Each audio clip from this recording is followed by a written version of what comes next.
आपल्या नकळत काय होतं की आपण आपल्याला जे आवडतं त्याचं अनुकरण करत राहतो आणि चांगल्याचं अनुकरण केलं तर कधी काही चूक नाही.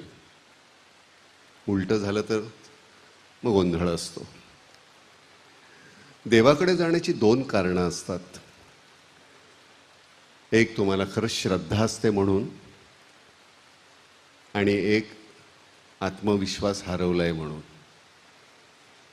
मला कुठेतरी हे श्रद्धेपोटी आहे असं वाटतं. आत्मविश्वास हरवलेली माणसं देवाच्या दर्शनासाठी रांगेमध्ये उभी राहिलेली मी मुंबईत पाहिलेली आहेत. त्यावेळी वाईट वाटतं. सगळंच काहीतरी हरवत चाललेलं आहे आणि माझा हा कुठेतरी देव माझ्यासाठी काहीतरी करेल अशा भीतीपोटी त्याच्या दर्शनाची आस घेणारी लोक, आणि माझं जे सगळंच काय ते यांनीच दिलेलं आहे आणि त्याच्याकडे पुन्हा एक समर्पणाची वृत्ती असणं, अशी लोक, याच्यामध्ये फार फरक असतो.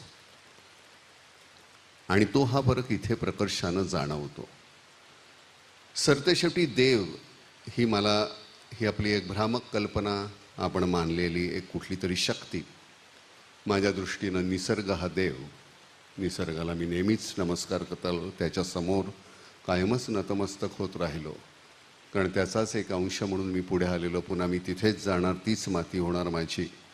त्यामुळे निसर्ग हा मी कायमच त्याला मी नमस्कार करत आलो. निसर्गातून आपण आलो, आपल्यातून, आपल्या कल्पनेतून देव निर्माण झाला, त्याच्यातून ती श्रद्धा निर्माण झाली. पण त्या श्रद्धेचा ज्या पद्धतीचा शहरामध्ये विध्वंस होत चाललेला आहे ते पाहून खरंच वाईट वाटतं.